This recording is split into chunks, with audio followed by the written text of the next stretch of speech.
Kalau saya coba terjemahkan ya dari apa yang disampaikan Bang Abraham tadi, menurut kami kita harus kembali kepada konstitusi kita. Disitulah rujukan kita.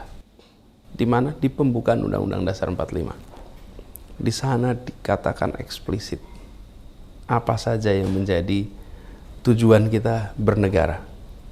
Kalau saya menyebutkan janji kemerdekaan, melindungi, memajukan kesejahteraan umum, mencerdaskan kehidupan bangsa, dan terlibat dalam kehidupan dunia. Lalu di ujung semuanya harus dilaksanakan dengan prinsip keadilan. Jadi saya melihat Indonesia melewati beberapa fase yang sekarang itu kepentingan nasional kita, kalau istilah tadi national interest, itu menjaga persatuan. Di fase kelima, fase pertama kita menjadi bangsa tahun 28. Satu bangsa kita, dengan ada satu bahasa persatuan. Kalau tidak, Bang Abraham sama saya harus pakai penterjemah nih kalau kita ngobrol di sini. Karena Bang Abraham pakai bahasa Bugis, saya pakai bahasa Jawa. Karena masing-masing tidak punya bahasa persatuan. Tapi karena kita punya bahasa persatuan, maka kita pakai bahasa Indonesia hari ini. Yang kedua adalah satu negara tahun 45. Ketika diproklamasikan Soekarno-Hatta. Tahun 50 kita menjadi satu negara kesatuan dengan ada mosi integral Natsir. Jadi kalau hari ini kita bilang NKRI harga mati, itu lewat mosi integral Natsir. Karena sebelum itu namanya Republik Indonesia Serikat.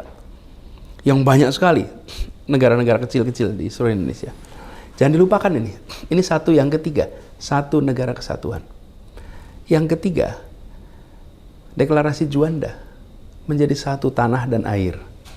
Karena sampai dengan masa itu yang disebut sebagai Indonesia hanya tanah. Airnya perairan internasional. Laut Jawa perairan internasional, Selat Sulawesi perairan internasional, Laut Arafura itu perairan internasional. Sesudah deklarasi Juanda, yang proses perjuangannya 25 tahun, baru tahun 82 diakui oleh dunia, Indonesia menjadi utuh, batasnya di pinggir. Dalamnya airnya wilayah Indonesia. Itu satu yang keempat. Nah, sekarang satu yang kelima nih yang sedang kita perjuangkan, our national interest. Untuk menjadi satu yang sesungguhnya. Satu kesemakmuran, satu kesejahteraan, satu perekonomian. Sehingga kebutuhan warga, kebutuhan keluarga di mana saja, harganya setara. Kesempatan kerja di mana saja, kesempatannya setara. Hari ini tidak. Harga kebutuhan pokok kita antara di kota dan di desa beda. Antara di Jawa dan di Sulawesi beda. Di Sulawesi juga antara di Makassar dengan di luar Makassar beda. Di Papua juga beda. Nah, ini PR kita. Bagaimana kita bisa membangun sebuah kesepakatan, kesetaraan perekonomian. Ini satu kelima yang harus kita buat. Menjaga persatuan tidak cukup dengan satu tanah air, tidak cukup dengan satu negara kesatuan, satu negara ataupun perasaan satu bangsa, tapi harus satu kesemakmuran. Sehingga persatuan yang terbangun itu utuh. Begini, kalau Bang Abraham lihat semua tempat yang ada persatuan, di situ ada keadilan.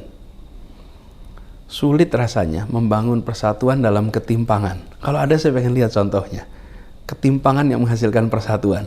Sulit. Persatuan itu ada dalam kesetaraan, ada dalam keadilan.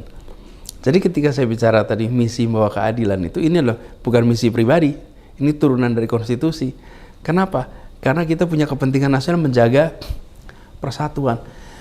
Bayangkan Bang Abraham, Sulawesi Utara, kemudian kawasan Maluku Tenggara Barat, kawasan Sumatera bagian timur, mereka punya ruang interaksi dengan banyak negara itu.